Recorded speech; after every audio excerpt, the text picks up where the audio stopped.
welcome to everybody joining in.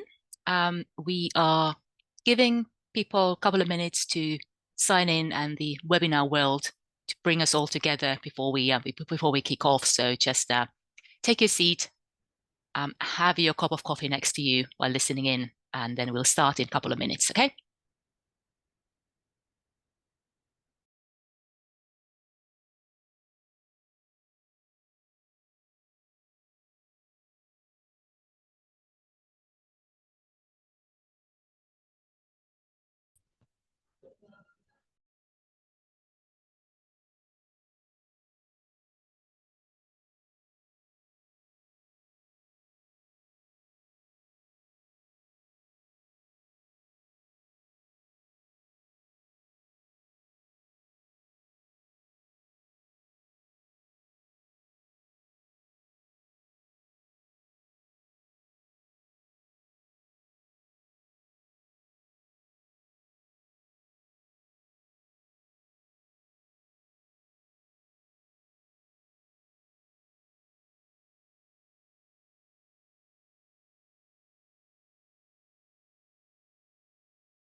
Right, good. It feels like we're ready to start. We have a stable number of participants, still increasing, but stable. But I think while I'll do some introductory words, it provides people still enough time to sign in.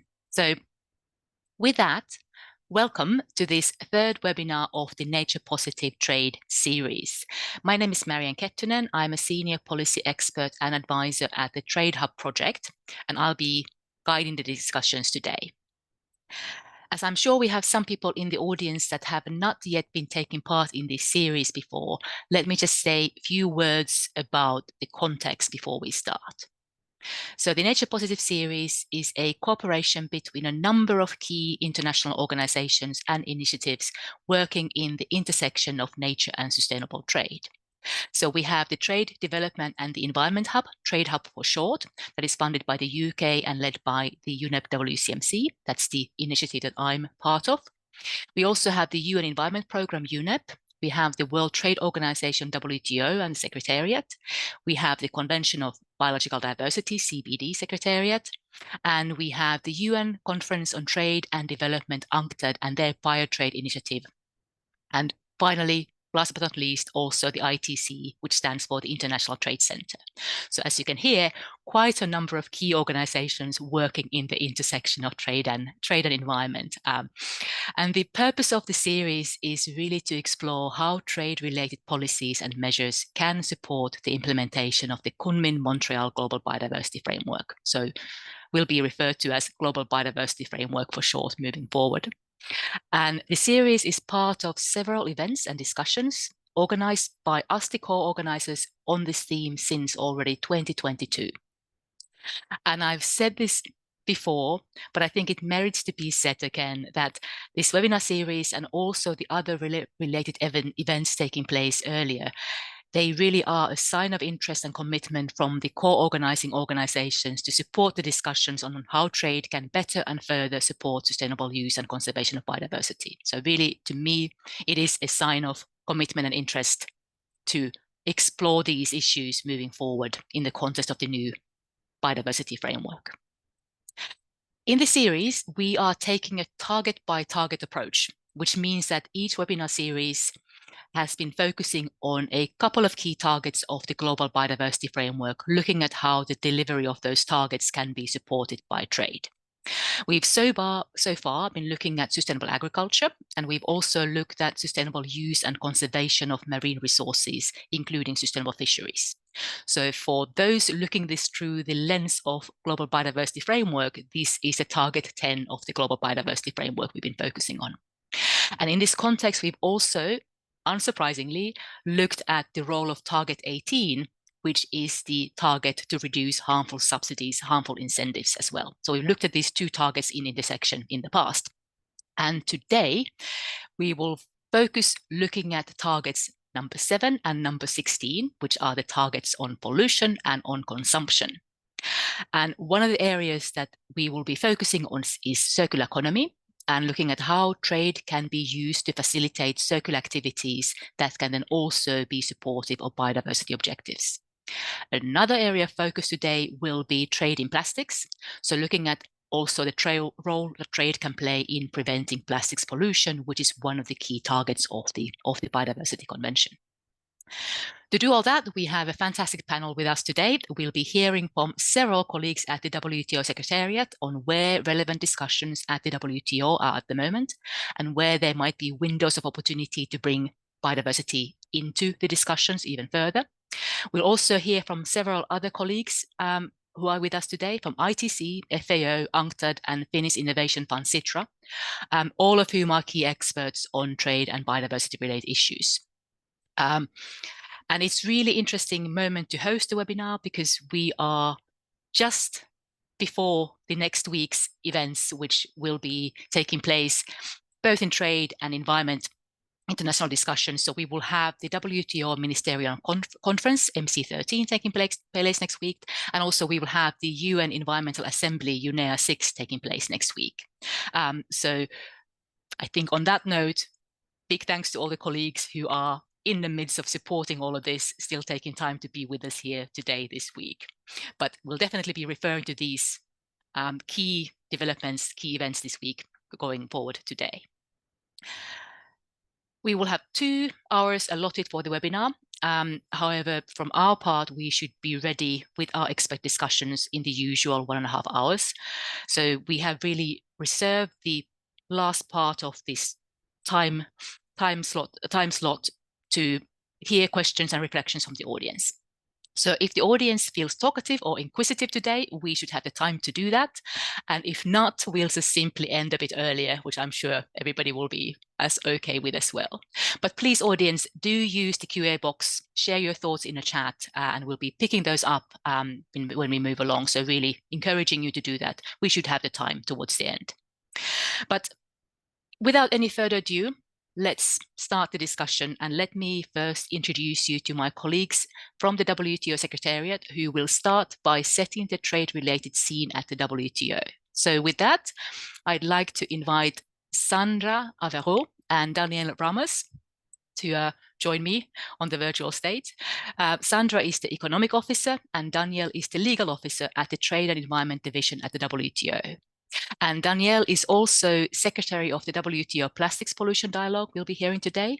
And Sandra is really interestingly seconded from the UNEP to WTO Secretariat, which to me is a clear indication of the increasing cooperation between these 2 key organizations on environment and trade-related issues. So fantastic to have Danielle and Sandra with us today. Sandra, I'm going to hand over to you first to give a bit of a scene setting as to where biodiversity is in the discussions and what the relevant discussions are. And then we'll hand over to Danielle to talk about a bit of the process and nitty-gritty of that. So Sandra, please, the floor is yours. Thank you very much, Marianne, and good morning, good afternoon, good evening, everyone. Thank you also for the nice introduction, so I don't have to do it myself. I'll jump right in. I think what we're trying to highlight today is that a circular economy and work on pollution can help achieve the target 7 and the target 16 and address biodiversity loss, and how trade can support this work on circular economy and this work on pollution. So if you allow me, I'll step back for a minute from trade and I'll be framing a bit the environmental challenges and the linkages that exist. And then I'll dig into trade and hand over to my colleague, Daniel. 2 messages mainly. One, the first message is when we address climate change, when we address pollution, we actually also address biodiversity.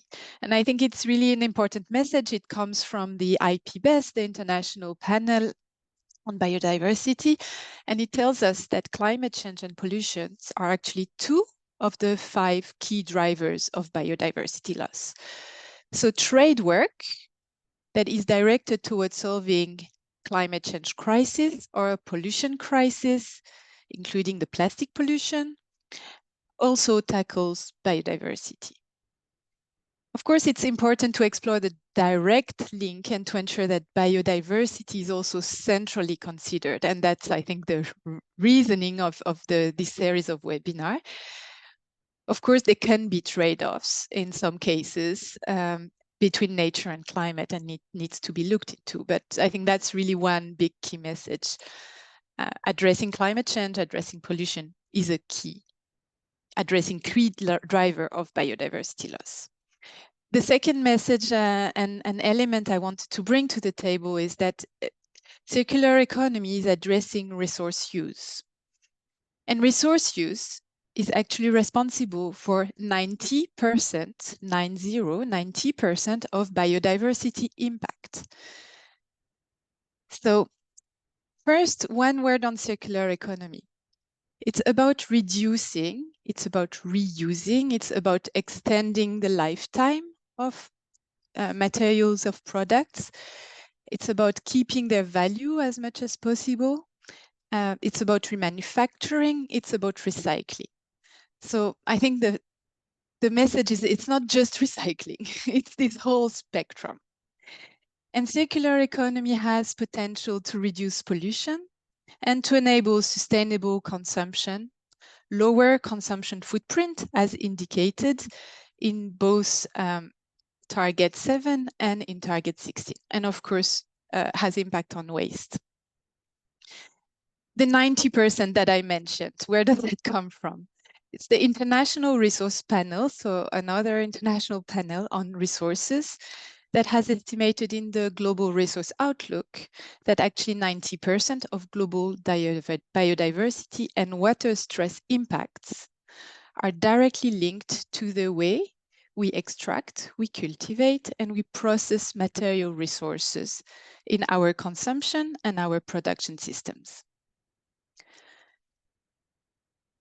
A lot remains to be done, obviously, with this type of information to reach the objectives that are set by the Global Biodiversity Framework, including the objective of 30% of protection, including the objective of 30% of restoration. And we have to be pragmatic. Trade has potential to be a game changer, and that's, I think, what we'll be looking into today. And I'll just add a couple of minutes to highlight how trade can be a central piece, because it's an enabler, because trade in a way sets the rules of the game.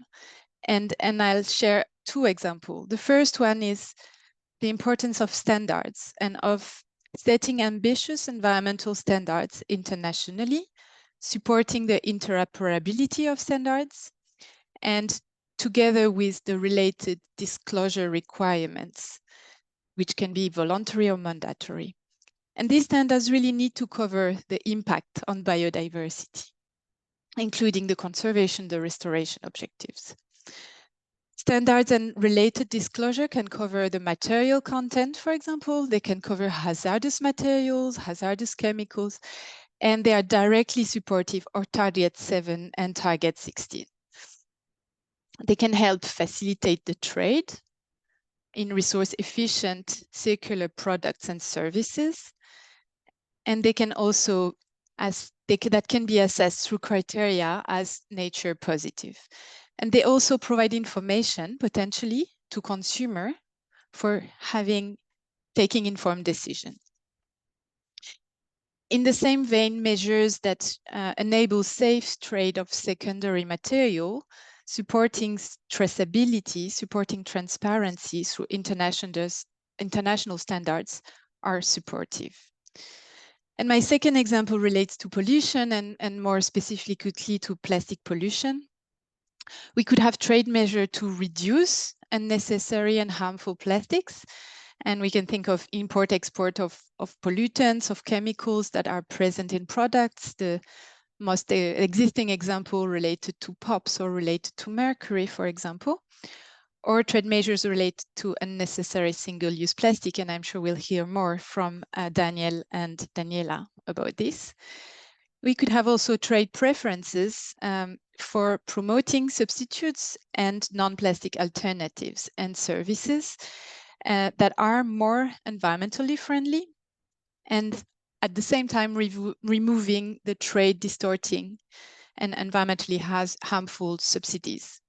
For example, the fossil fuel subsidies that WTO is also working on. So maybe the main message is this: watch also the environmental space that can guide, help, of course, the targets of the global biodiversity framework, the recently approved global framework on chemicals that, for example, on pesticides is calling for a phase out of harmful, highly hazardous pesticides, by 2035. So it's echoing the target 7 of the GBF. And the work on biodiversity on UNEA, of course, the INC, International Negotiating Committee on Plastics Pollution as well. But trade is already taking action, and I think we'll hear about these initiatives just now. Thank you very much. Fantastic. Thank you, Sandra. Very smoothly, swiftly. Danielle, over to you. Yeah, sure. And I mean, thank you for the invitation. And I think Sandra already laid the ground very well. In the next couple of minutes, maybe, or probably helpful for listeners that you understand what members, the WTO members are in these discussions. To recall, for those that are not very well acquainted with WTO discussions on biodiversity, in the past, there were intense discussions on very specific issues that are related to biodiversity conservation. Intellectual property rights, GMOs, invasive alien species. Sandra already mentioned negative and positive incentives, in our language, subsidies. So in the past, and when I first joined 10 years ago, that was the crux of the discussions. But honestly, and being honest among friends here, things didn't advance that much. There was not as much on issues that are of interest of this talk today on consumption and production or biopositive trade. But this has changed in the last few years. And I do, again, profiting from being here for 10 years already, I can say the moment is different. One concrete realization of that is that, as Marianne said, next week we have our 13th Ministerial Conference. In the previous one, the 12th Ministerial Conference in 2022, all WTO members, all 164, recognize the role of trade and the WTO in addressing the global environmental challenges, which they named, including biodiversity. So that's the first recognition. Then, of course, in more general terms, environment and how trade and trade policies can help achieve environmental objectives has been a growing issue of interest for members. We see that in our Committee on Trade and Environment, which is the multilateral house where these discussions are held. There has been an effort to reinforce this deliberative function and try to find what we usually call triple win in the solutions, good for environment, good for development, good for trade.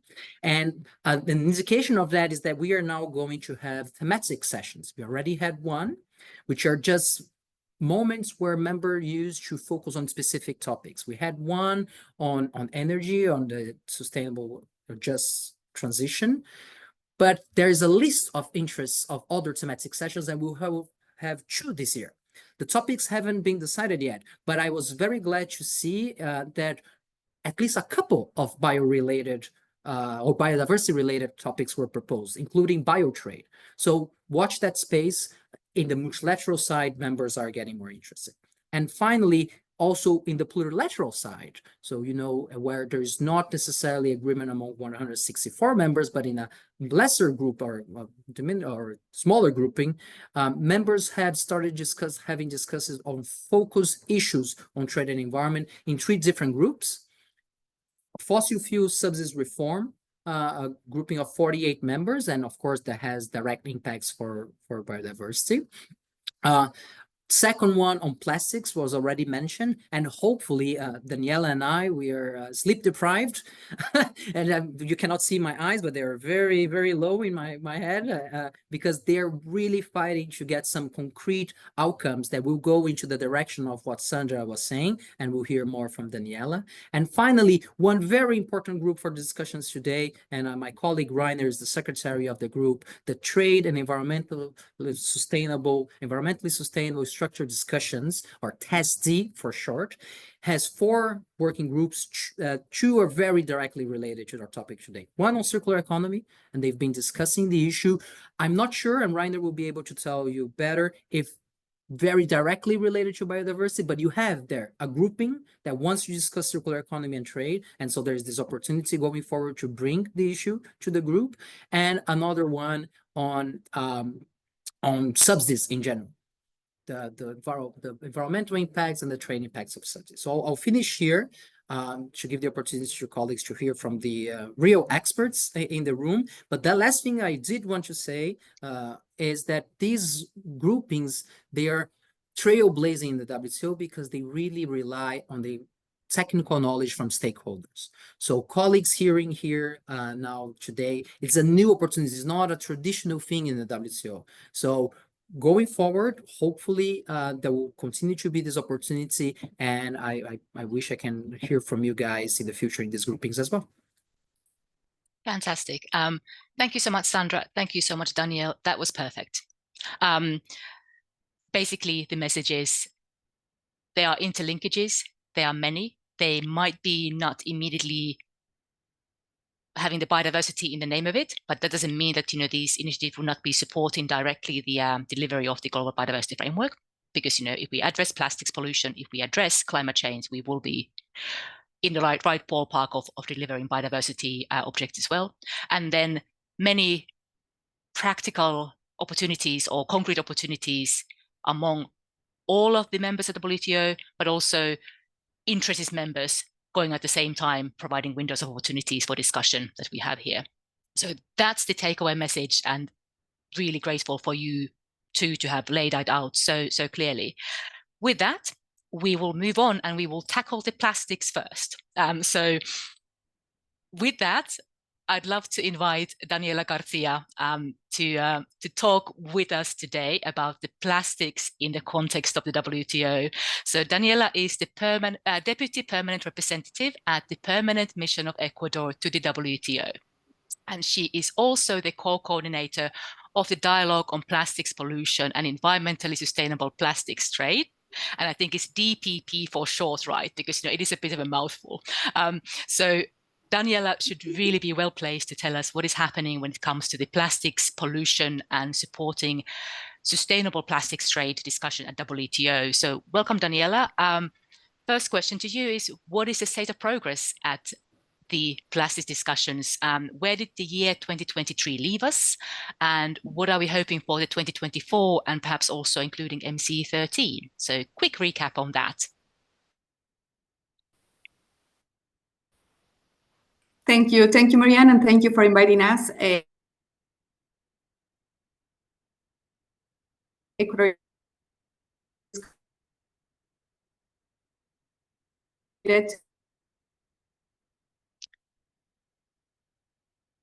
Daniela, I think you are environment global agenda in present chairs the Committee on Trade. There are recognition of the contribution. Can you listen? We can now. So there is so Ecuador currently chairs the committee. Cool, great.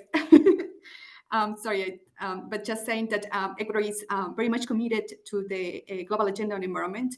We currently chair the Committee on Trade and Environment.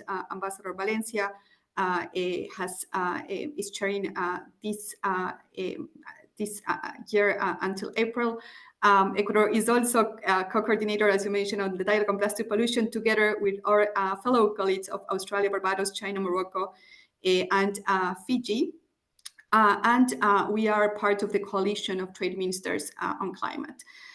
Just to mention, on these 3 areas, Ecuador has a fight for inclusion of biodiversity. So you could see in the area of Ecuador has been a proponent also in terms of including biodiversity biotrade, bioeconomy, the links with trade in terms of the committee, and also in the dialogue on plastic pollution, together with 78 members now. So in 2021, just to give a context in terms of the connection of biodiversity, in 2021 we had our ministerial statement, even though our work started in 2019, and Daniel explained the importance of the plastic pollution work in the WTO very well. He's our secretary, and he has been the center for us in terms of bringing institutionality, but also keeping the history of what has been done, and with great expertise. So this started in 2019, and as an exploratory job. In 2021, we had the first statement, and it was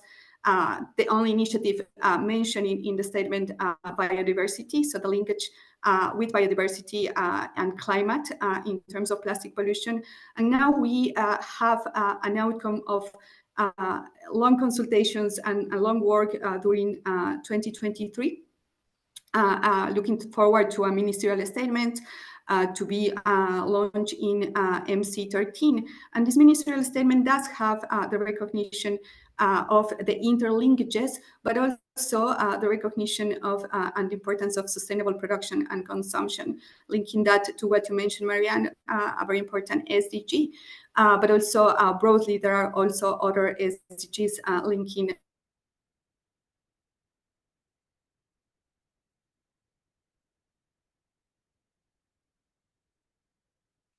Let's see if we get Daniela back. Hopefully we will. No, sadly not. I think, she has dropped out for a moment. So what? Here, yeah. Are you there still, Sorry. Daniela?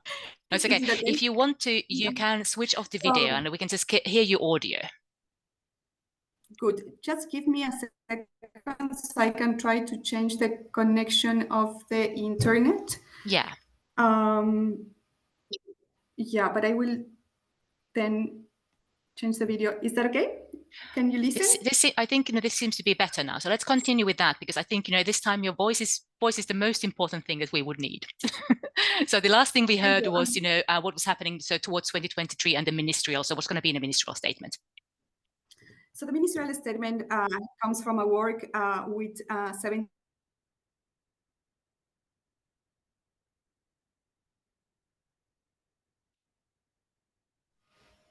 Okay. I think that... Here you go. Sorry, I changed the connection, so I think it's fine now. Fantastic. Okay, let's try again. I'm very embarrassed. This will be recorded, and we'll have all these technical issues, but it happens. It always happens. It happens. It happens. And we're still among friends, so let's it's not going to be. It's not a Hollywood film. So let's go. Thank you. 78 members. Now we have 2 new members that have joined, and also it does bring as a main part of the work in plastics the recognition and of the triple global environmental challenges of biodiversity loss, pollution, and climate change, and related natural disasters. But also there is a recognition of the interlinkage and the mutually reinforces these issues are. There is also recognition that they are driven largely by unsustainable patterns of consumption and production and disposal, and the related economic and health costs. This is unprecedented in the WTO.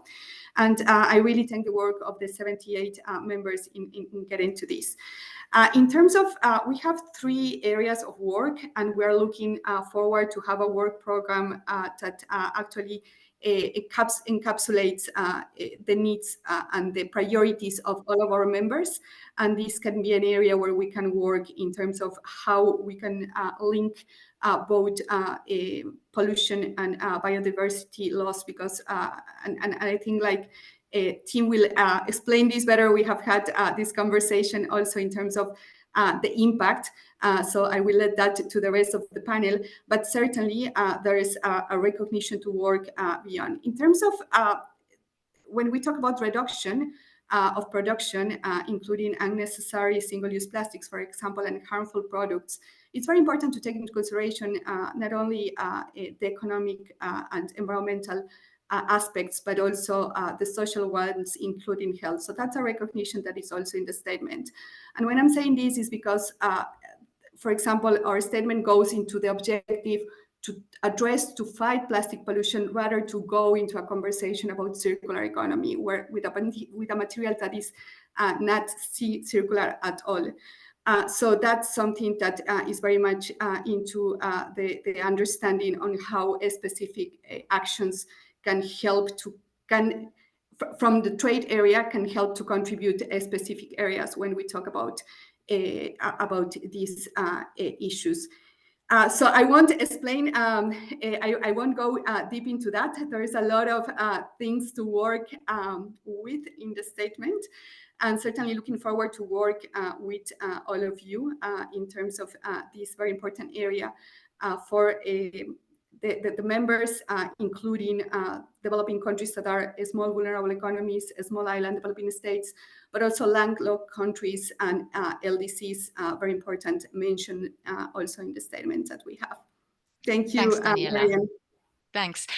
If I may, follow up on that. So fantastic. We will and should be having a statement, come next week, which gives a good basis for future work with, as you said yourself, some unprecedented wording or recognition, which is wonderful. Perhaps then moving from there, how would you then see the work of the DPP, so the plastics discussions moving forward? And how could we maybe make those more explicitly supportive of the biodiversity intersection as well? So any thoughts you might be having on that more concretely, if you do? There's we will continue our work for sure. I mean, in terms of the understandings that we have with all the membership, but there are 3 areas that are very much linked to biodiversity. Yep. I mean, transparency is cross-cutting. So when we talk about non-plastic substitutes that are safe and environmentally sound, understanding, for example, what does it mean with regard to when we talk about identification and transparency, but what do they mean, for example, for developing countries' opportunities. Yeah. When we talk about reduction of harmful and unnecessary plastics, there's a link to biodiversity as well when we talk about design, for example, of products that are not harmful for fauna and flora. So that's the other, there are different areas. So talking about the reduction part, that is very precious also in the statement, talking about the promotion, talking about the transparency part and technical assistance and capacity building. There is also a link to what we can do.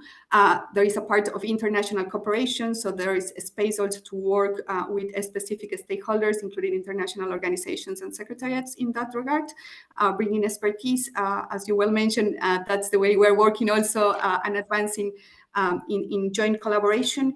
Of course, respecting the mandates that each organization has. We have done a great work with UNTAD. So UNTAD has been a long-term supporter in terms of also bioeconomy and understanding the impact in oceans, but also what can come from the sustainable use of resources from the blue economy, for example. That's something that we have heard from members. And lastly, when we talk about, for example, promotion beyond the non-plastic substitutes and plastic alternatives that are safe and environmentally sound, taking into consideration design, for example, in the whole life cycle, we have also the work on technologies. And it's very important when we talk about biodiversity, because we can find solutions. For example, when we talk about existing plastic pollution, solutions need to come also in a way that are respectful of biodiversity and that they come with a good understanding of what works and what doesn't, take into consideration the impact it can have in biodiversity. So that's an understanding that, of course, can come from the environmental community, but we take it also in consideration now in the trade dialogues, including the dialogue on plastic pollution, talking about solutions that are sustainable, and that includes technologies that can work within the needs of developing countries, for example, take into consideration communities, but also take into consideration that they don't have to be harmful for the biodiversity. And talking about this in the context also of existing plastic pollution and oceans, it's a big issue as well. Fantastic. Thank you, Daniela. Would have some follow-up questions, but we'll move on sort of in the interest of time. But people, if you're in the audience, if you have questions to, well, to Daniela, but Daniela and Sandra also, please pop them in there in the QA box or put them in a chat so we'll be able to see those. Thanks, Daniela. That was perfectly covered what's happening in plastics at the moment. And I think the key message from there is very promising. So it has really taken one of the pioneering spots in the trade discussions when it comes to integrating environmental concerns into how we do trade at the moment. So looking forward to the statement next week and seeing what it actually will entail from MC13. We leave the plastics, or kind of put the plastic slightly aside, never leaving them, and we move on to looking at the circular economy and discussions of circular economy in the trade context at WTO. So for that, I'd like to bring in first Rainer Lanz. He is the policy analyst at the WTO Trade Environment Division, so colleague of Daniela's and Sandra's, and he is also the secretary of the TESD Working Group on Circular Economy. So Rainer, welcome. And the first question to you is, how does the work under the TESD relate to global biodiversity framework in general? So what interlinkages we have there? Daniel already pointed to some directions, but we can now explore those more further with you. Thank you, Marianne, and thank you for having me and colleagues. So let me start by providing some background, a bit more on TESD for those who might not be that familiar with it. So it's an environmental initiative which currently has 76 co-sponsors, but it's open to all members to participate. And the objective of this initiative is really to identify actions that members could take to make trade more sustainable. And Daniel already mentioned that a key feature of this initiative is that it involves stakeholders who bring the technical expertise. So the work in TESD is carried out in 4 working groups on trade-related climate measures, environmental goods and services, circular economy, and subsidies.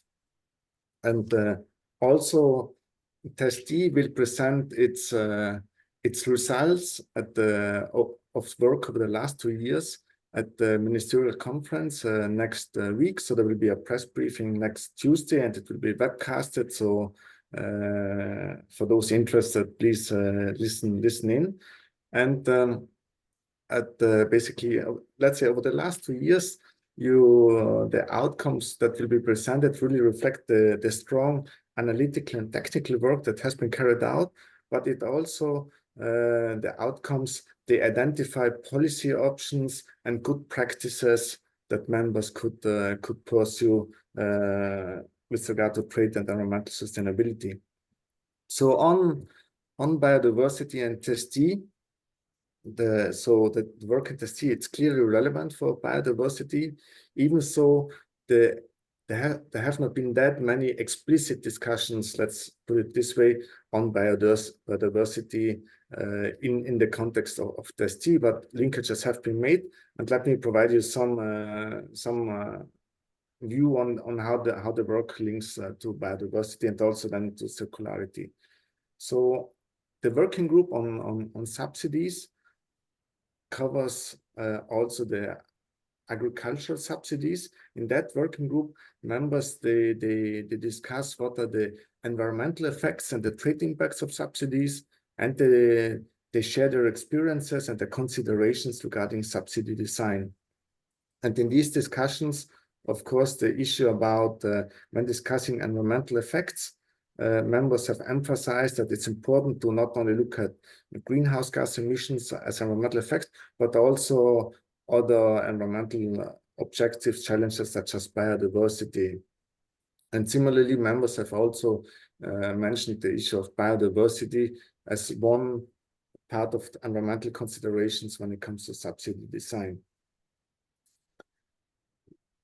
In the other working group, you have the other working group, which is environmental goods and services.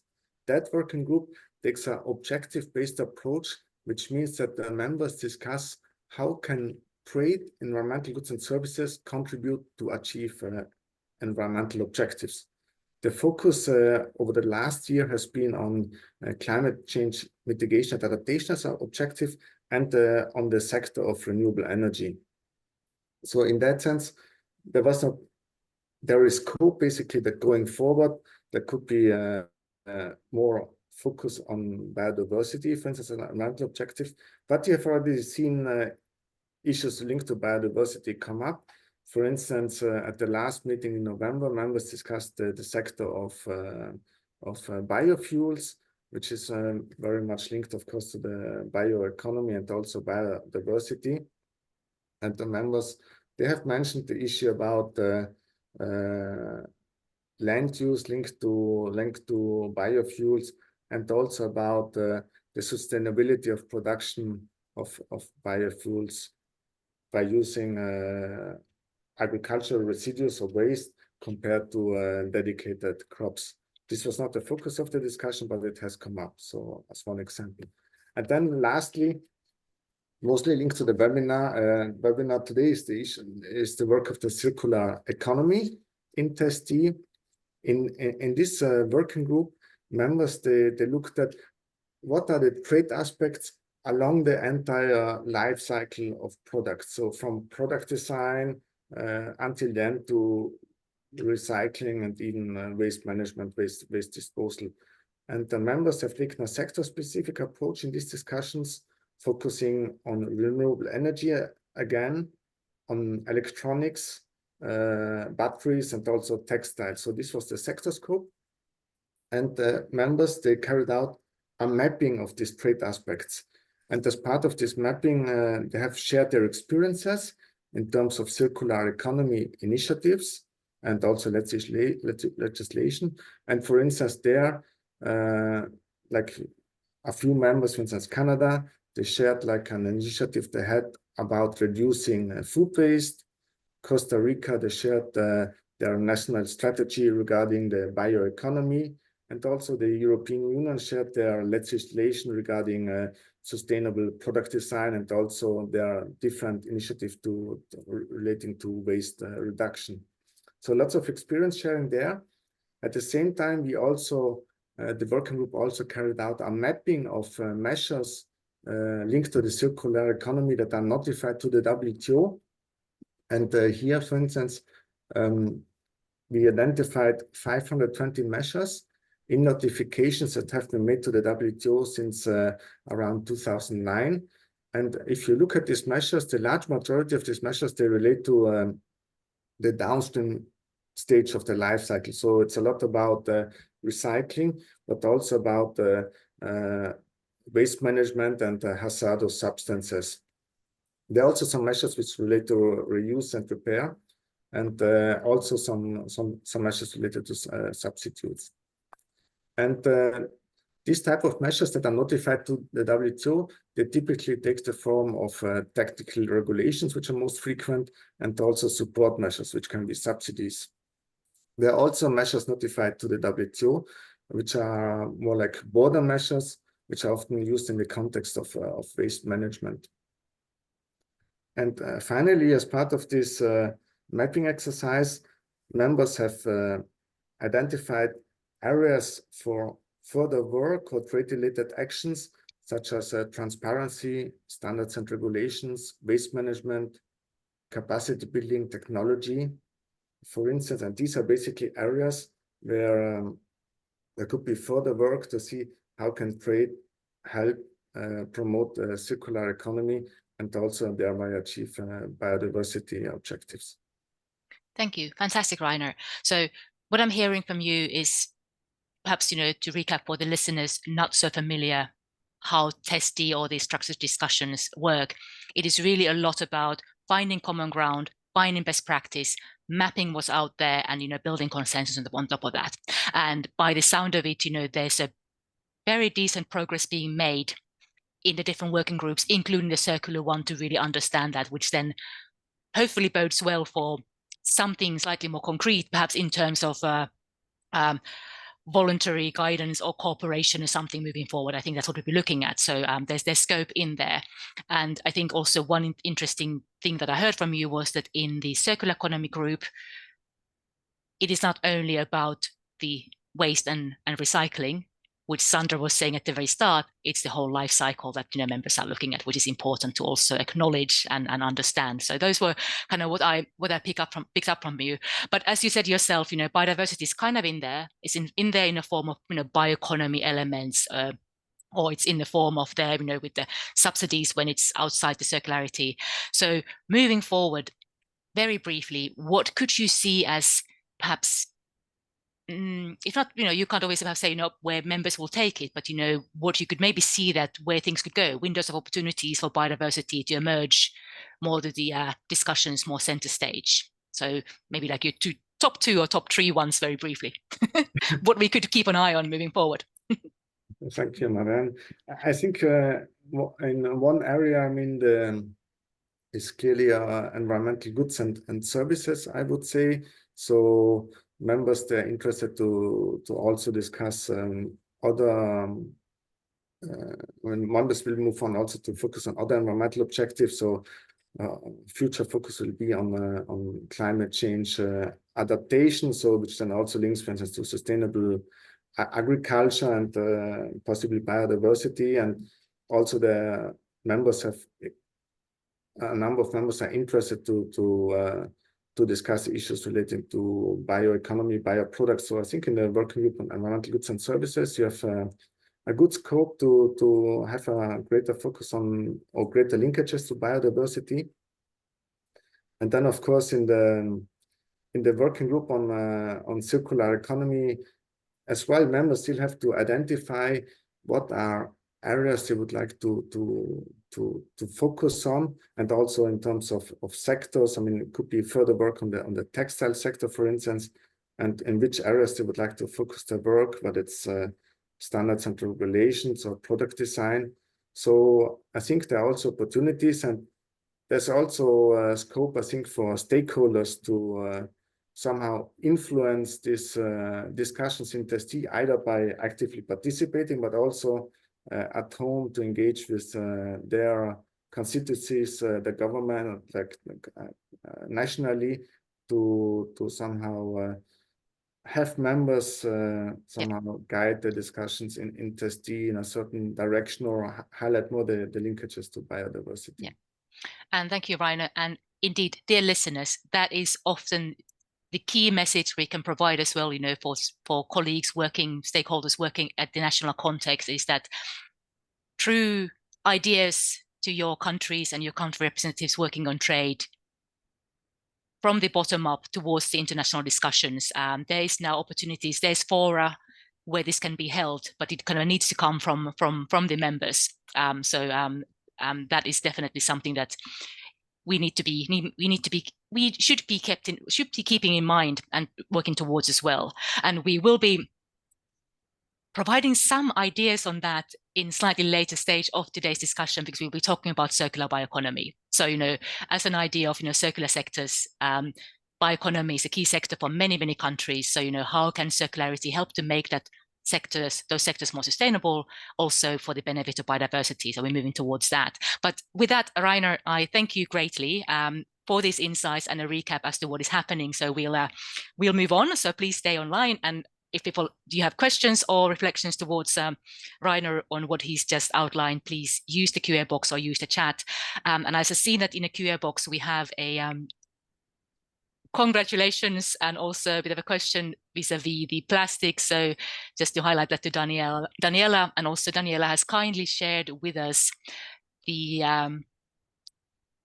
commitments, envisaged actions moving forward next week. So thanks, Daniela, for that. If you want to answer the QA question already, feel free to do so. We can also hopefully pick it up towards the end of the webinar today to talk about it more publicly here.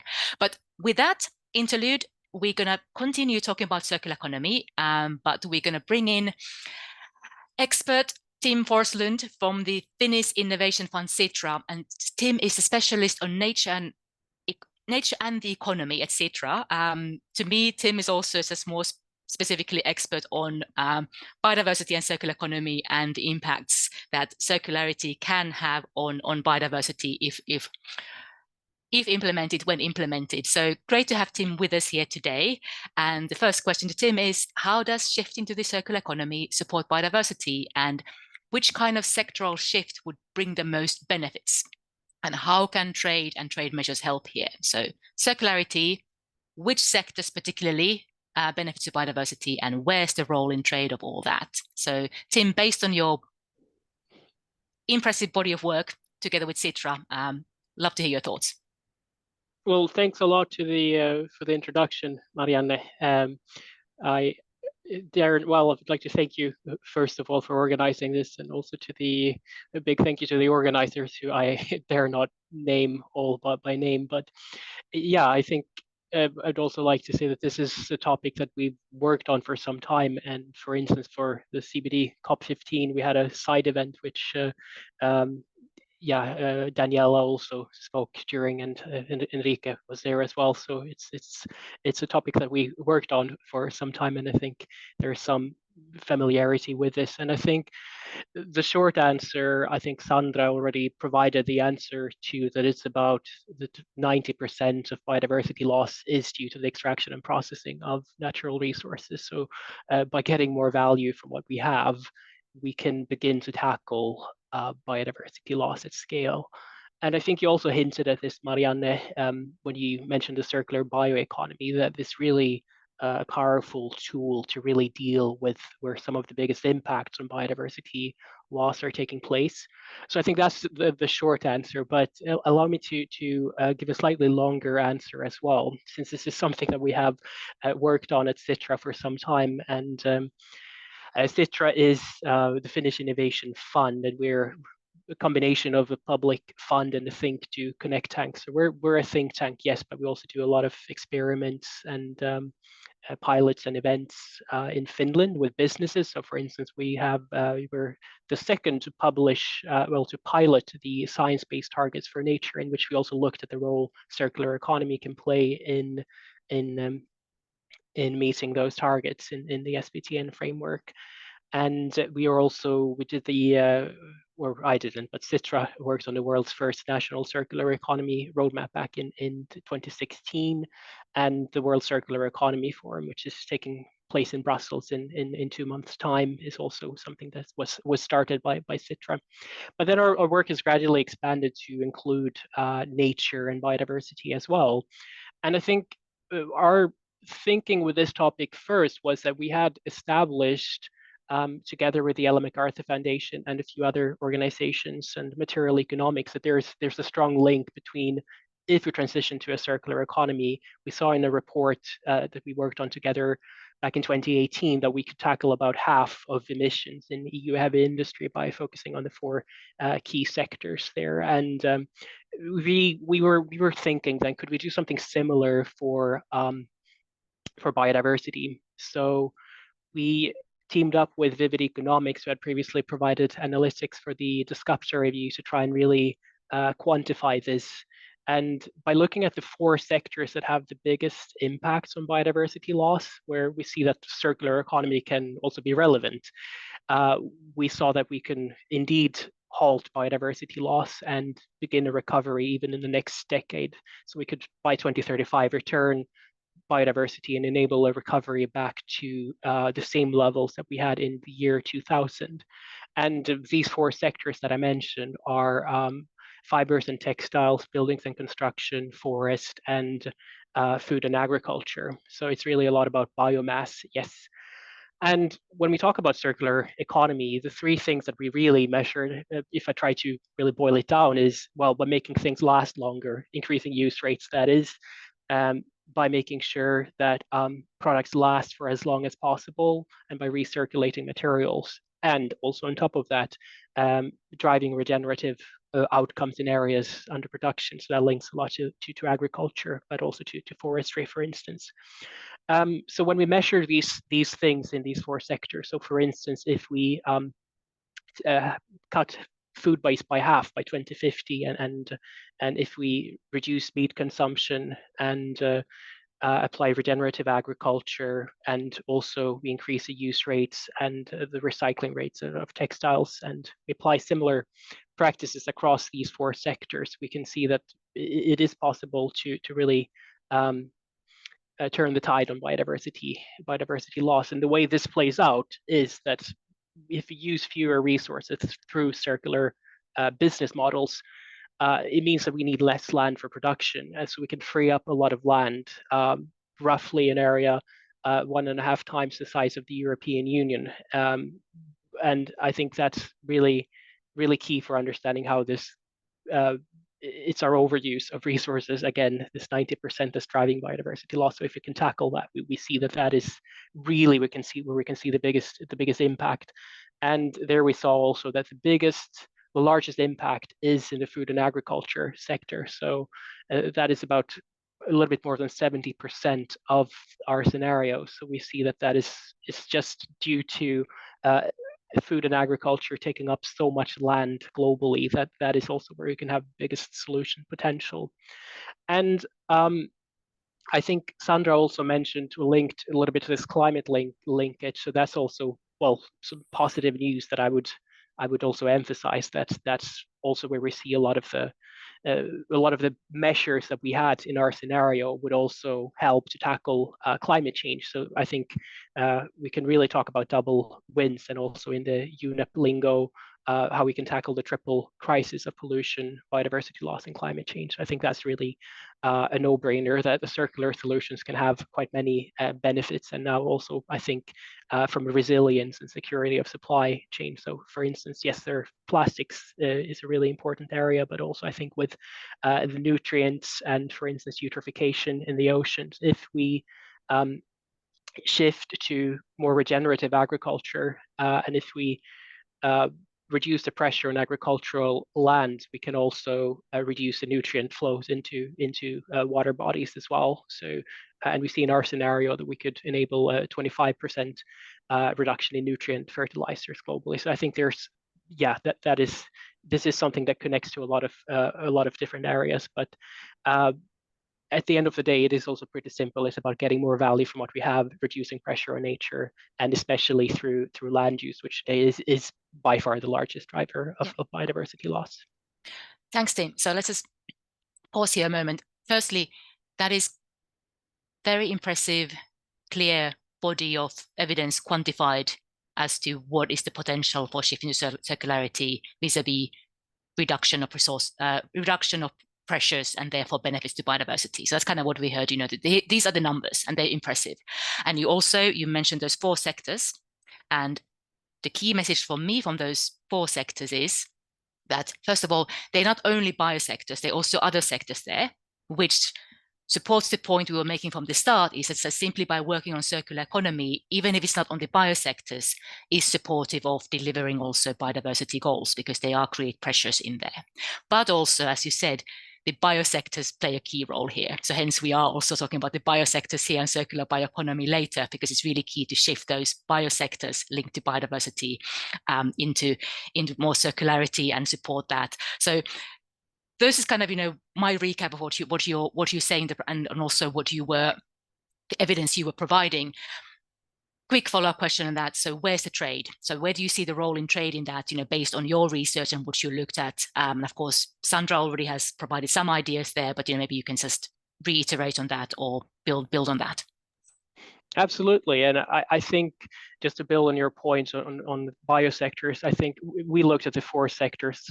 That's a snapshot of today, and there, for instance, mining is not one of those 4 sectors, but that's also a kind of static look at it. We know that mining is going to grow exponentially, so from that follows that we will have more impacts on nature from mining in the years to come. So I think we need further analysis to look at more of the drivers behind biodiversity loss, and also what will happen in the future. But from a trade perspective, I would like to emphasize 3 things. So I think biomass, again, is one thing that we have worked on a fair bit, so I'm qualified to speak to that point.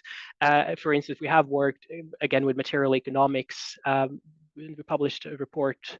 They published a report 2 years ago that shows that there's a real disconnect behind climate goals in the EU and the amount of biomass that we have available. So it doesn't really add up. There's as much as 100% discrepancy. So basically, that's as much biomass that we don't have available, that so we have in the targets 100% more biomass assumed that we have rather than what we actually have. So I think that that's a big problem. So of course, from that follows that if you're going to get that biomass, we need to get it through trade because we don't have it in Europe, basically. So that creates additional pressures on trade. And I think also this is a type of trade that's not necessarily, bioenergy is maybe not the most high value application. So I think that's the assumption or the recommendations in that analysis is that we need to reserve biomass for high value applications and long lasting products, such as in textiles, construction materials, chemicals, while for bioenergy, reserving it more for highly specialized niches, such as in aviation, for instance. And I think the other perspective on trade is really around commodities. That's maybe not really picked up on a lot in the different targets that are being discussed. And if you look at Finland, for instance, if you look at a Finnish diet, according to one study by the Natural Resources Finland, 97% of our impacts on biodiversity are outsourced. So they are through trade taking place in other places. And this is really down to a few products, actually. If we see, for instance, that cacao and coffee drive about 15 to 20% of all of the Finnish biodiversity footprint in the diet. So I think that's really, the EUDR is, of course, a really clear, plays a clear role there. But I think, I mean, target 16 is also interesting that it looks at consumption, but mentions this point about what's equitable as well. And I see here in the chat as well that we have Jonathan Green from the Stockholm Environment Institute, York, and we are currently working on a project in which we're trying to understand this outsourced impact. So yes, we really need to make sure that we source things in a sustainable way, but if the volumes just keep growing, maybe there's something more we can do about that to make sure that at a global level we can think about that we don't continue to drive further biodiversity loss through a few products that don't necessarily take up a lot of space, but together they drive a lot of biodiversity loss. And then I think this final point is just about synergies as well. There is a lot of knowledge around climate, embedded carbon footprints, for instance, and I think we know in the NDCs that there are about 50 countries already that they mention circular economy in their NDCs, but when we look at the national biodiversity strategies and action plans, much fewer countries make the link to circular economy, even though we know that 90% of biodiversity loss is really due to how we extract and refine resources. So I think the potential is even bigger, but the recognition of this link is something that we really need to grow in the years to come, because it's just in a way it's a no-brainer that if you reduce the pressure on these resources, we can really begin to tackle that. So I think that is these synergies with other targets. Climate is really key, thinking of these double wins, and I think you already have a lot to add on subsidies, that I think Rainier also mentioned that there's a lot that can be linked to there. So I'll stop there. Thanks, Tim. In the interest of time, I'm going to move to chat with Anna next, but we had prepared a question with you, I think, in terms of asking your recommendations to countries thinking about their national biodiversity action plans and strategies. So I'm wondering if you'd be kind enough to put some of your thoughts in the chat on that, because I do think it's really important and interesting to hear your research-based insights and therefore those recommendations for countries thinking to move forward now, and experts advising the countries moving forward as to what we could do with circularity in there, perhaps even linked to trade. So if you could do that, thumbs Absolutely. up for that, whereas I'll go and chat with Anna next. So next circular economy trade expert that we have is Anna Basalone. So she is Green Economy Officer at ITC, and Anna works a lot with the micro, small, and medium-sized enterprises around the world, particularly in the developing countries, of course. So Anna, first question to you. Are the MSMEs in developing countries interested in adopting circular practices? And if so, in which sectors? Including perhaps also bioeconomy. And this question really comes from the idea of circularity, hopefully bringing opportunities to the developing world, and doing that in a way that is sustainable and fair and beneficial, and also benefiting biodiversity in the countries of production. So is there interest, and if so, how is it working? Thank you, Marianne. And first of all, thank you for having me in this webinar. It's my pleasure to be here and share a bit about the perspective of MSMEs in developing countries. And I think the short answer is yes, they are, and they are doing it. And there are several great examples of how they are implementing circularity in their business.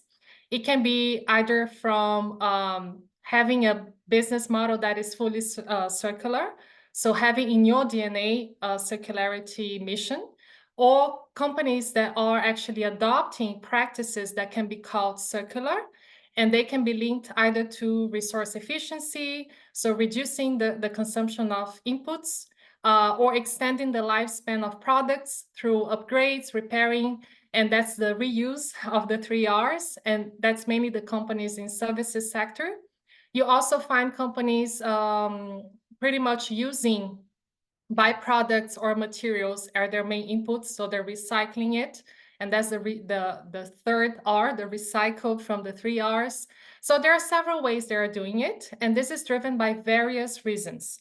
It can be that there is a clear business case of doing so. So it's an opportunity also for cost saving. Yeah, so because you use less, you reduce your consumption. So you see clear savings in terms of financial, but also resource inputs, and of course your environmental footprint. It can be mission driven. Especially for entrepreneurs, startups, social enterprises, because also some are combining tackling not only environmental challenges, but also social challenges, so combining this vision. And it can also be driven by compliance, either from local regulations, buyers' requirements, voluntary sustainabilities, and so on. And by doing so, they definitely contribute to reduce, to eliminate waste, pollution, circulate products, materials, and that also has an impact on nature, as the previous panelists, they have mentioned already. And I think it's important not to overlook the role of MSMEs. They do offer a very large untapped potential for the transition to a circular economy. We cannot forget that MSMEs, they account for 2/3 of jobs globally. They are key drivers of economic growth. They serve as pillars of communities' economies. They create jobs, indirect jobs, direct jobs, often for low income and marginalized communities, including informal sectors and economies. And these are also play a key role in the circular economy. And while, like, from the work we have been doing in ITC, we do encounter SMEs that they are aware of the need of a transition connected to the low carbon transition. They're willing to do, but they encounter several obstacles, and they can be related to lack of information, skills, technology, finance, enabling ecosystems at the local level, at the government level. And I actually brought some examples of MSMEs that we have worked with. Some in different ways that we work with them. Some they're already very well established circular models, business models they have in their DNA. And some we have supported them to identify some circular measures to adopt in their businesses. And I'll start with one from Egypt. It's called Cup Mena. That's an agri-tech and waste management startup. And what they do, they built a waste collection system to collect spent coffee ground. And that's mainly the byproduct of the coffee you drink when you go to your favorite coffee shop.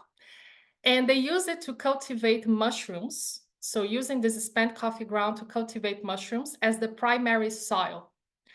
That's a very cost-effective solution that clearly reduces CO2 emissions, and it's run by young entrepreneurs. So then you also have a very interesting social component, and they're really focusing on expanding this initiative in the MENA region.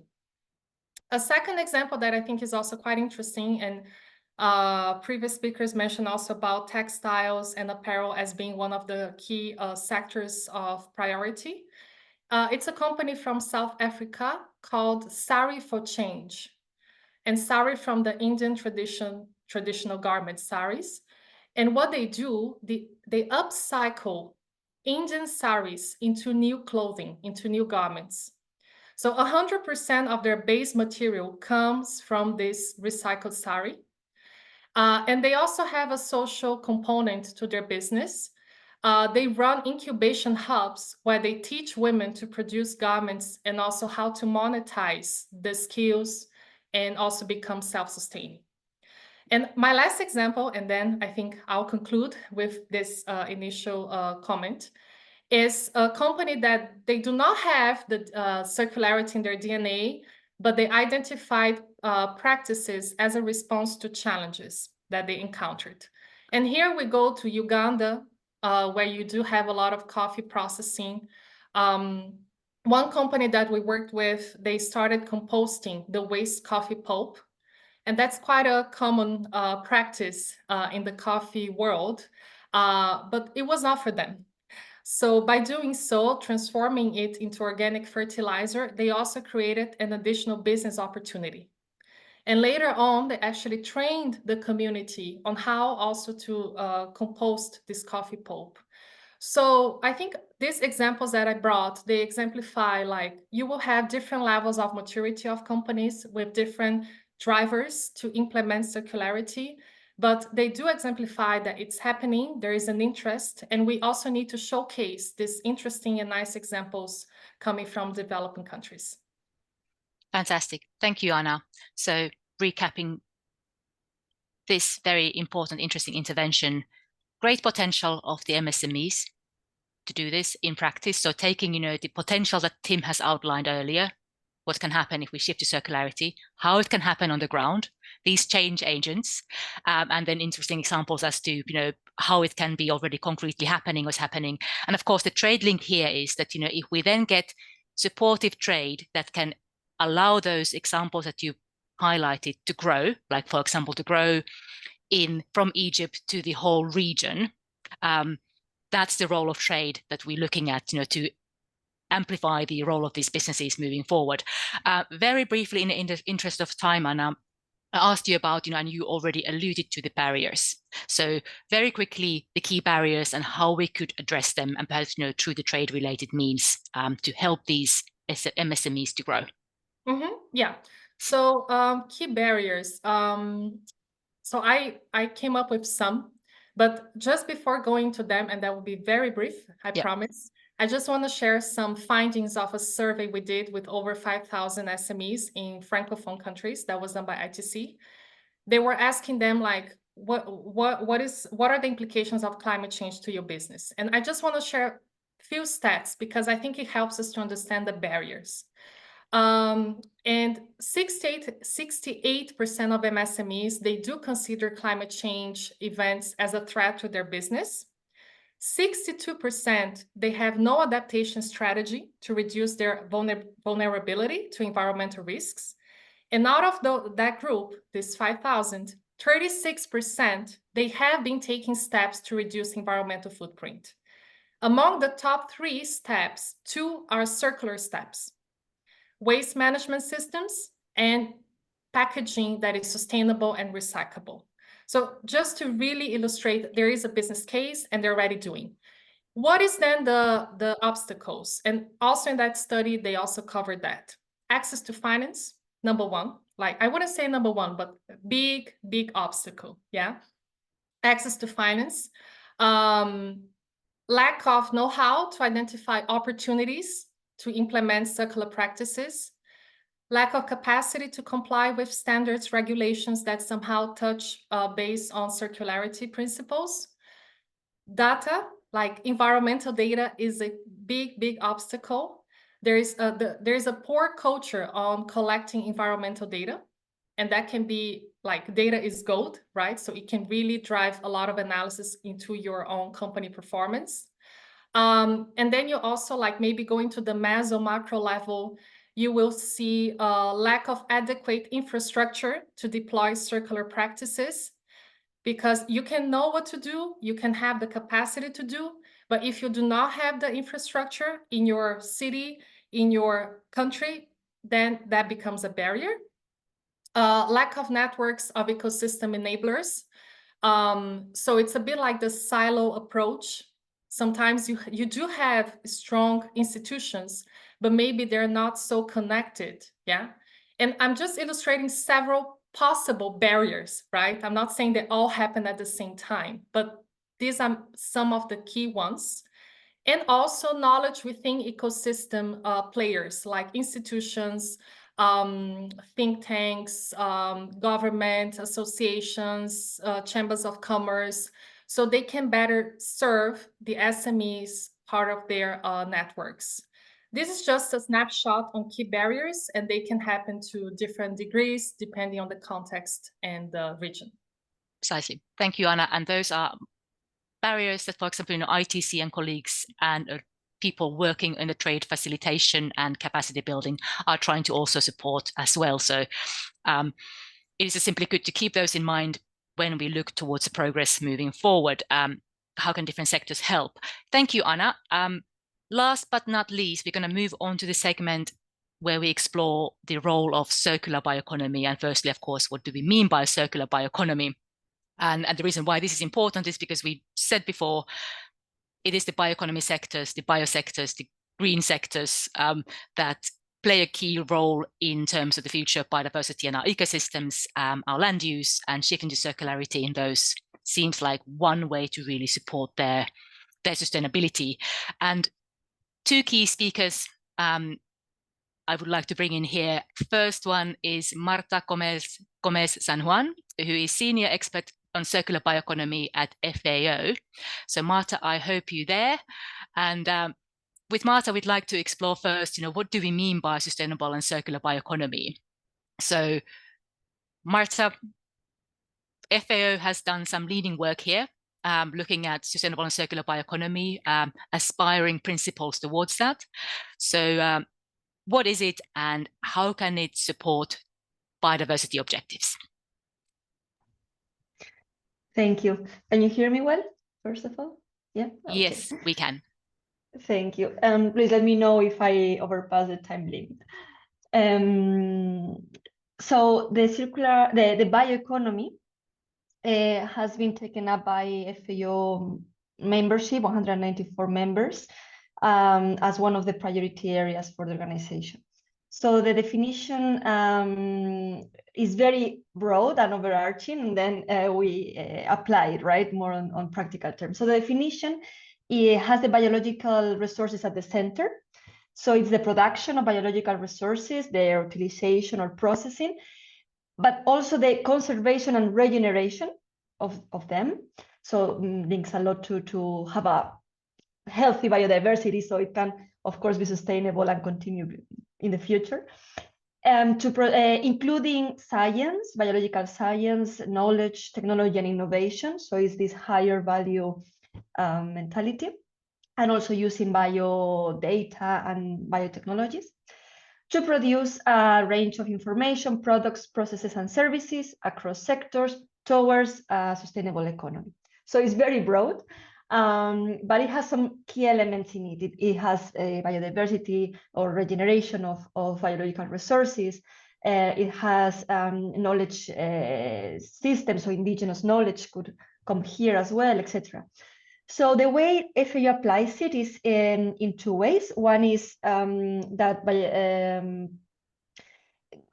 biological resources are in the center. So agriculture, forestry, fisheries support the production of biomass, biological resources, even microorganisms in the soil for medicines, to support other sectors to have bio-based inputs to other sectors.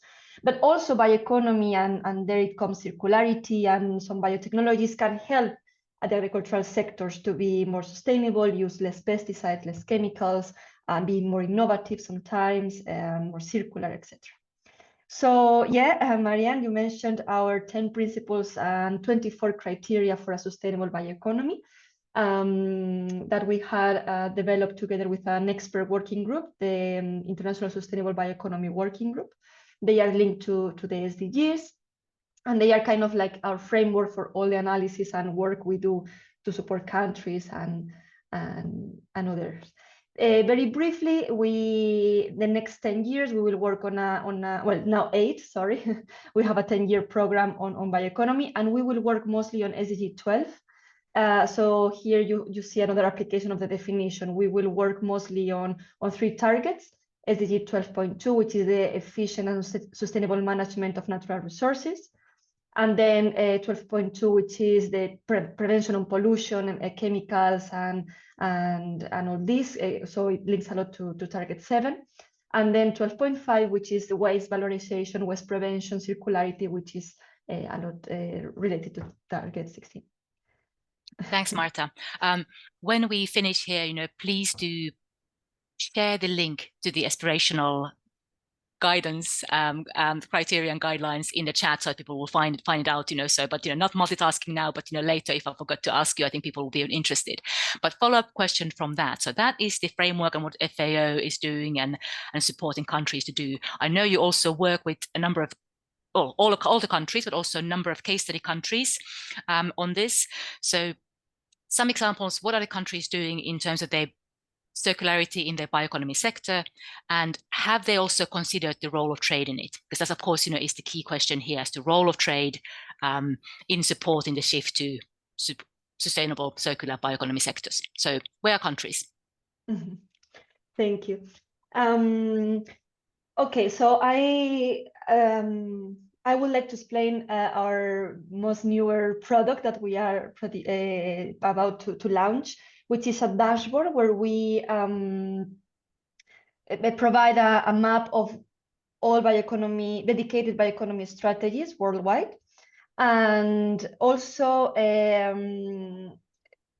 map of all the NBSAPs and NDCs and other policy documents where bioeconomy is mentioned. This is a first step. We will then expand it to bioeconomy related. So, for example, I mentioned biotechnologies or bioremediation or some of the actual practices. No, but for the moment, only those that include bioeconomy explicitly. So I think Daniel mentioned something similar, and also Tim, I think. So yes, we have mapped all the bioeconomy strategies in the world, and not only that, but all the actions, targets, goals, but also actions included in them. And we classify them by target of the new biodiversity framework, also by some climate change goals, by sector, and some tags, like trade could be one, right? So yeah, there are many examples I can give you, but yeah, for example, for target 16, there is Austria, Colombia, Finland, Germany, Spain, South Africa, Norway, and many more that have several actions within their bioeconomy strategies strongly related to target 16. Some topics are dialogues and awareness raising, sustainable and healthy diets, training and education, traceability, labels and certification. So these are types of kind of interventions.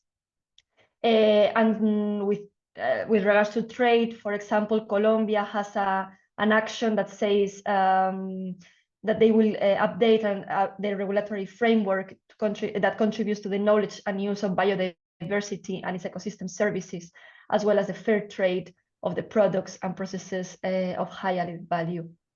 Also, Eastern Africa has a regional strategy with several countries under it, and they also have a specific action, for example, on the cosmetic sector, but with also mentioning fair trade and protecting their local resources and tapping into them.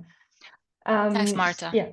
That's absolutely fantastic, but really to highlight to everybody listening, including us in a panel, this is going to be a great resource for us moving forward. So when is it going to be launched? This is a really important question. So when it's going to be launched, and very quickly also, before we're going to go and chat with Enrique, what is the plans for FAO taking the work forward, moving forward as well? Launch this week, but I think it won't happen. So if it's not this week, so next week. Good. So very, very soon. And the plans moving forward. Okay, very briefly, you mentioned also our support to countries. We have been supporting Uruguay and Namibia to develop their bioeconomy strategies. It was more on the policy level. But now with this new program of work that we are coordinating and developing further, we are making a portfolio or building or making sense of the portfolio of FAO with respect to bioeconomy, but also not only policy like Uruguay and Namibia, but also technologies or concrete practices or innovations. No? So we have a GEF project, for example, in Pakistan, using banana leaves to do textiles. Someone else also mentioned textile, I think Anna and Rainer.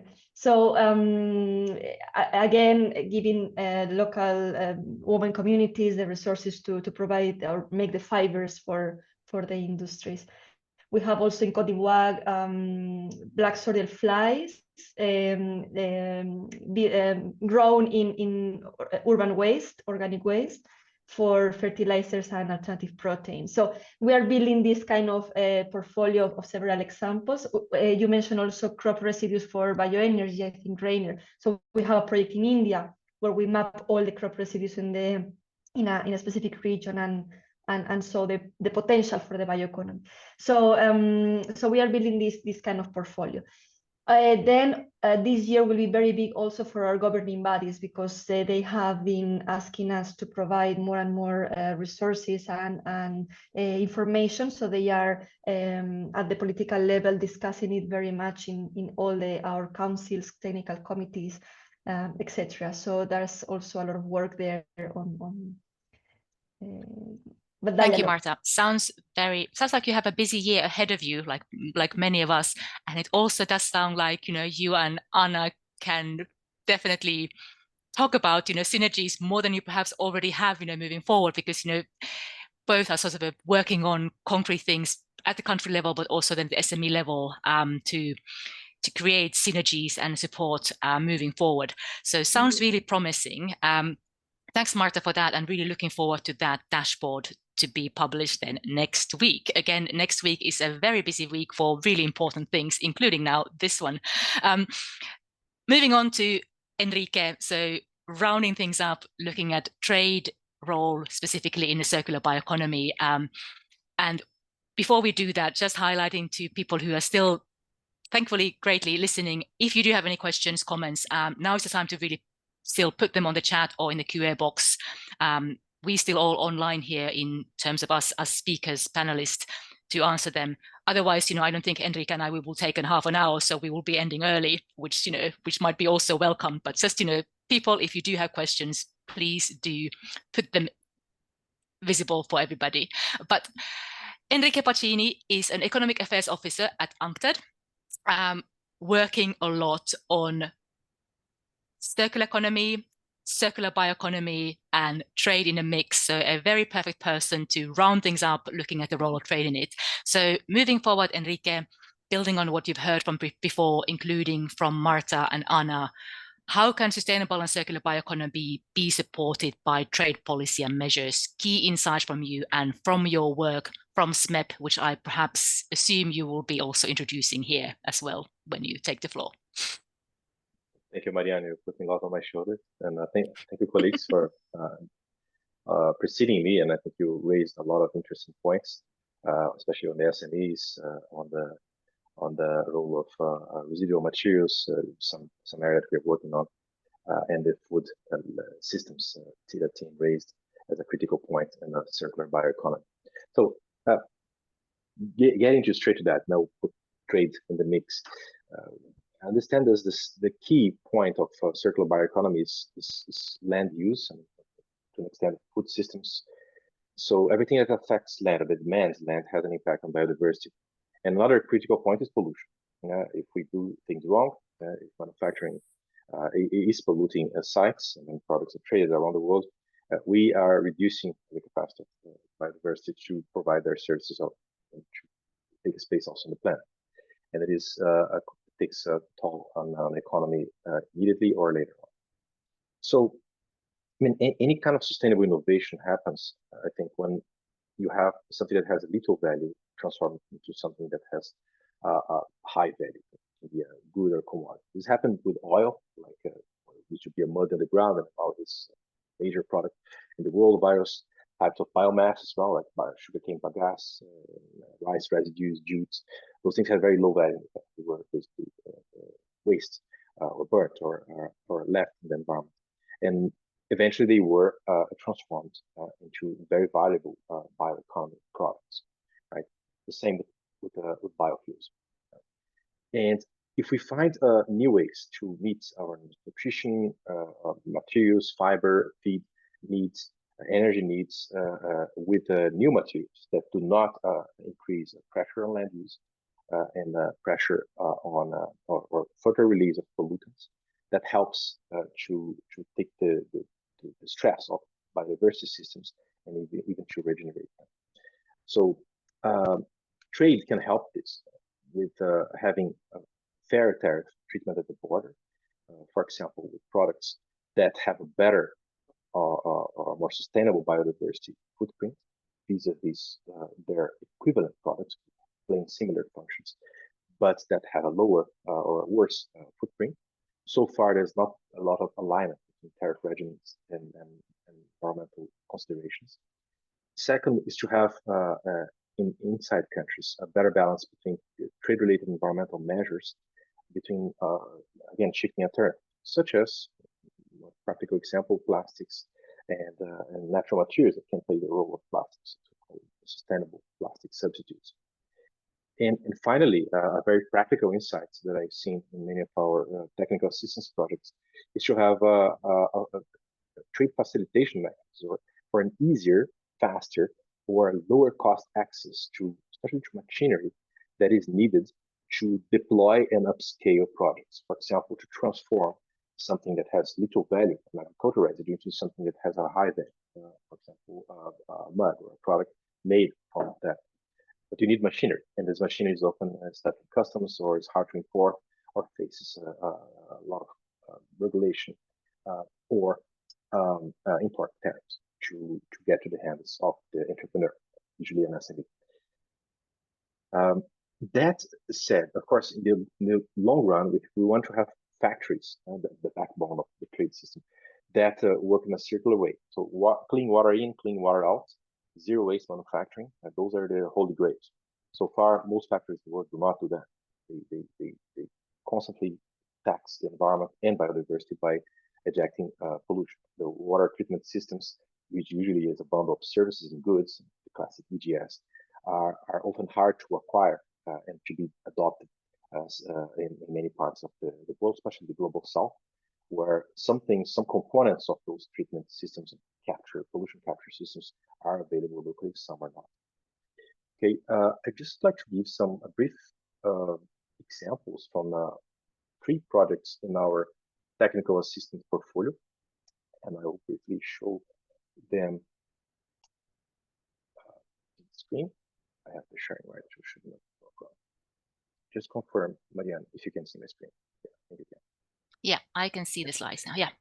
Yeah, I mean, I think it's one of the interesting projects is this one from Kenya, which is transforming pineapple leaves, which are otherwise burned, so they have no value in their current form. Of course, some of it remains to conserve nutrition in the soils, but a lot of it is burnt at every crop, and transforming into textile fibers. Eventually, it can displace plastics, but it also creates value out of a product that is being burned to be creating air pollution. It traps carbon, it avoids biodiversity damage through pollution, and it creates jobs and employment.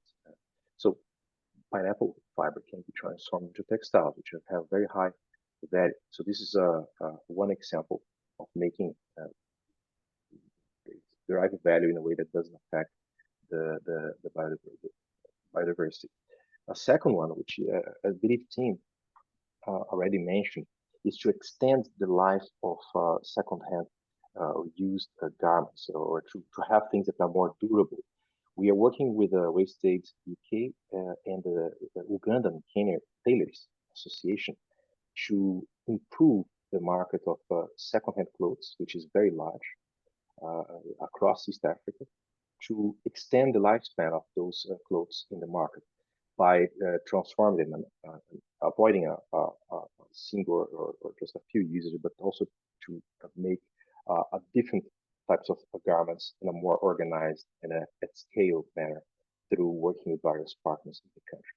Eventually, and this can also be also digitalization of this market and easier access and eventually behavior change. But having a longer life of products in the market, the textiles are especially affecting biodiversity, especially due to both the synthetic part, the use of plastics on it, but also the use of cotton. Cotton is a very land-intensive product. This can be very transformative for biodiversity systems. We also have a project in Bangladesh working on reforming the sector of used lead-acid batteries. While we talk a lot about critical minerals and e-mobility and electric mobility, there is a large part of the populations in the country which depend on low-tech solutions, such as lead-acid batteries, to run rickshaws, and they recycle them domestically. So this type of technology and this type of circularity, let me put it like that, can be very damaging to human health, of course, and that is toxic, but also to the environment, as recycling of lead-acid batteries is done in open pits, which contaminate the soils and the agricultural sites, and it's very hard to remediate afterwards. Where is trade involved in this? A lot of countries want to develop domestic industries by having high import tariffs, for example, for certified batteries, but and they even can add export taxes on some products like lead. And by doing so, with the intent of helping to promote the domestic industry, jobs, all legitimate goals, it might end up also stimulating informal recycling of those dangerous products. So we are working to reform a business model through financing for operators of rickshaws, for them to access better quality batteries than the short-lived ones that are informally recycled, and avoid the practice of open pit smelting, which contaminates the environment and leaves a bad consequence for biodiversity. And finally, the interesting case, and I've heard the term regenerative agriculture or circularity before. I think also in King's presentation. The sector of seaweed farming usually generates a net positive gain for biodiversity. So when you have seaweed farms, you have more fish, you have more species in the waters. We have a project assisting seaweed farming through biodegradable gear. So usually the downside of growing seaweed is that you have to use normally plastic ropes, right, to create structures for the weed to grow. But with all the discussions about lost fish, lost gear, fishing gear, plastics in oceans, we don't want to continue with conventional plastics there. So we're trying to use through a project we have with it's called Catch Green, biodegradable gear that is used also to promote this industry. And this industry has a lot of positive biodiversity components and also gender components. Most of the workforce is female. This is in the coast of Lamu. And seaweed doesn't take land, and it doesn't compete with other crops. It's a frontier product, which I believe will be much more used in the future for packaging purposes, for food purposes, and fiber especially. I'll stop here. Hope this gives some food for thought to all those present. Thanks, Enrique. It's always really nice to continue ending with really concrete examples, as we've done now, with Anna, with Marta, and now with you, even some photos, pictures, which is great.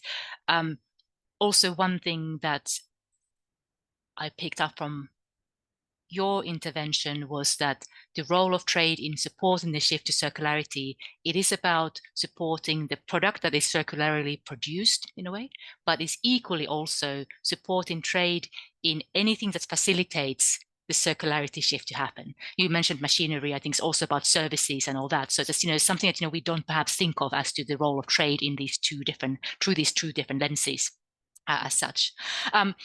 With that, our questions to you, my questions to you, have come to an end. So starting to round up, but there's one question from the audience, which is about plastics. And of course, that is not surprising, because plastics is a very interesting and key topic being discussed. So there's a question about where we are with plastics and replacing plastics, and what are the current most promising substitutes, perhaps. And I know that there's people in the audience who might be able to reflect on this from the perspective of the countries, what they've heard, and also from the perspective of their own work. So before we close, handing over to the panelists to perhaps provide some insight to this particular point. So I don't even want to call anybody, because I know a number of people could actually respond to this. So please, could you open your mic, step in, or put your hand up if you'd want to just reflect on this particular one. Is there anybody before I call? I know Enrique, you worked on plastic substitutes, so you could be possibly reflecting on this, but I think maybe also so could Daniela from the country's perspective, or indeed Danielle from the WTO. But Enrique, maybe we start with you, since you were the last one, if you can. Yeah, the big thing, please, colleagues, member states and WTO ours comment. I find that on this point of biodiversity, there are lessons that need to be in our minds from biofuel days and bioenergy days. That just doing something bio doesn't mean it's great, right? It can also be exhausting natural resources. It can be competing with other things. So when it comes to materials, the issue of plastic substitutes, it's very important that we really help, and I think that touches with what ITC colleague mentioned, entrepreneurs who can tap on abundant local resources or underutilized local resources to come up with a variety of solutions. There's no material, let's say paper, that replaces plastics all over the world in a better way. Sometimes paper is more polluting than plastics because it takes a lot of land, water, bleach, and so on in the upstream. So there are materials that are very promising locally, and it's for us to enable the entrepreneurs to identify those and be able to scale up their production in a way that really we move to something more positive than the plastics economy now. Thanks, Enrique. So sustainability aspects, and increasing the variety to enable for local solutions for sustainability or national solutions for sustainability, right? I think that's what you're reflecting on. Anybody else on this point? I'm not twisting your arm, but I know you might have some insight you want to share. So just really wanting to give you the opportunity. But if I don't see any microphones, Danielle, hand up, please. Over to you. No, maybe very quickly.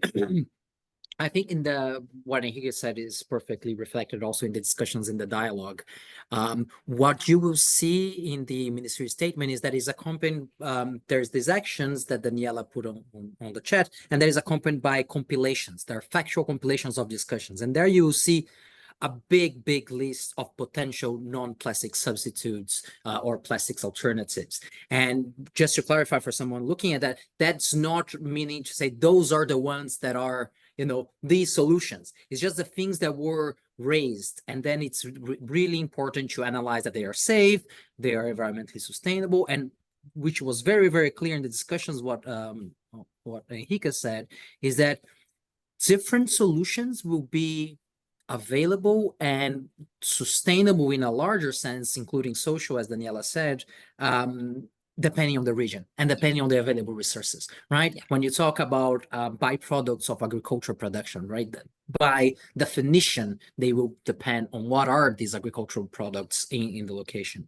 And finally, I think this is part of the potential future work of the dialogue, because one thing that was clear, for instance, while a lot of the criteria on recyclability, reusability for plastic products are already coded or being coded into international standards, there are much less international standards for the same criteria for the non-plastic substitutes. So there's a long way to go still in even being able to define what is the safe and environmentally sustainable non-plastic substitute among that big list. So there's a lot of work that still has to be done in order to be able to answer in very concrete terms the question that was put there. Fantastic. Thank you, Danielle. And I see, you know, also Martha nodding. Daniela, yes, I thought you might want to. Thank you. Thank you, Maria. And I think, I mean, so we're talking about combating, ending plastic pollution, tackling this crisis. And as Daniel mentioned, there are various parts of the puzzle. We have already mentioned recycling. I mean, we come from the understanding that recycling didn't work, does not work, and also huge problems in terms of importing, for example, second-hand or used products when they are not when they are not safe in terms of chemicals. And so on. But just to say, I mean, when we talk about substitutes, there are substitutes that can be unsafe too.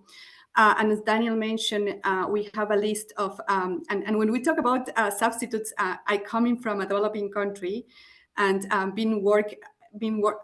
my first job was in the private sector, but coming to the impact of a small business, for example, the impact that some products and that benefit, for example, some from subsidies and some products that are not environmentally sound, necessary or sustainable, they impact also small businesses in terms of textiles when we talk about cotton, for example.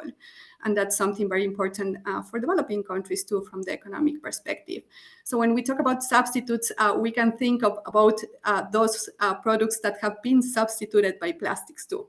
And they now we're going back to them. And we also talk about refill and reuse systems that it was well mentioned, for example, by the ICC and FAO. So talking about, so that's one thing, but the other thing is that the work is not to eliminate plastics, and plastics have been part of the society, just reminding their use during COVID.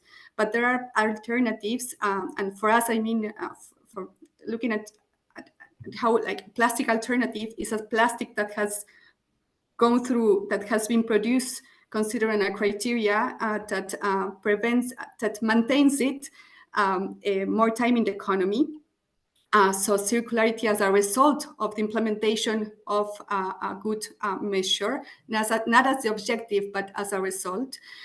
Then, of course, a product that has non-environmental risk, and that means that it could be disposed safely and also in an environmental way. And a product that is designed to reduce. So when we talk about plastics, and then the other part of the puzzle is like, yes, I mean, to reduce those that are unnecessary. We live in a society as well when we find a lot of things that are unnecessary in terms, and they can create more problems in terms of health of economy. But there are different parts of the puzzle, and then you have also plastics that are important for food safety, but certainly plastics that impact food security when we talk about the quality and this, I mean, the food that it's in contact with the packaging. So there are many labels of that, but certainly not a work to replace plastics or all plastics. Find there are good or better plastics. And in terms of non-plastic substitutes, there are different areas, angles, natural fibers, and natural products. Sometimes we think about substitutes like this big thing that will replace plastic. And if we look at dialogue, those are the ones coming from small, medium enterprises, for example. Bamboo is another example, but they need to also go through, of course, sustainability. They need to be, I mean, the intent is the same criteria applies when we talk about them, right? And then there is another conversation also in the dialogue of plastic in terms of transparency, the constituents or the chemicals. And that's a very important conversation when we talk about plastics and the transparency that we need to have with the products that we are buying in terms of consumers, and of course the cost of health related to that. But I will stop there, just saying not eliminating plastics, finding good, but there are like unnecessary, harmful, and other things to consider. Thanks, Daniela, and well noted. But it's a long word. Is in is not there for nothing, so what kind of plastics we are trying to address, and there's a place for the others, but also trying to prolong the circle. Also, what I'm taking here, it is quite a complicated issue, as people who are working in the depths of it know, but also it seems that a lot of different aspects are being considered in a very in-depth manner, which hopefully bodes well for the more sustainable future as well, and moving forward. With that, I thank you also for entertaining the question on plastics that was raised. So thanks to panelists for that. So all that remains is really to say thank you, to say thanks, Sandra, Danielle, Daniela, Rainer, Tim, Anna, Marta, and Enrique for being in the panel. It has been a very wide-ranging discussion. I'm hoping that the people who were listening to us were able to understand a little bit of the potential that these discussions happening now are providing towards the global biodiversity framework, even if those links aren't being so explicitly made in our everyday dialogues and discussions as they're taking place. But these are all interlinked, and they are also and can be really mutually supportive. So this is the message coming from here.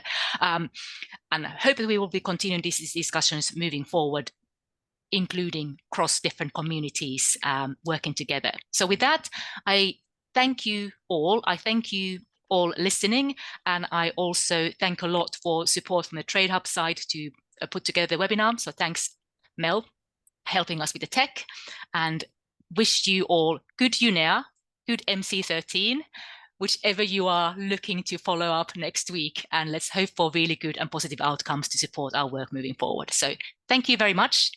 See you soon, and good luck for the next week. Thank you. Bye. Thank you. Bye-bye. Bye-bye.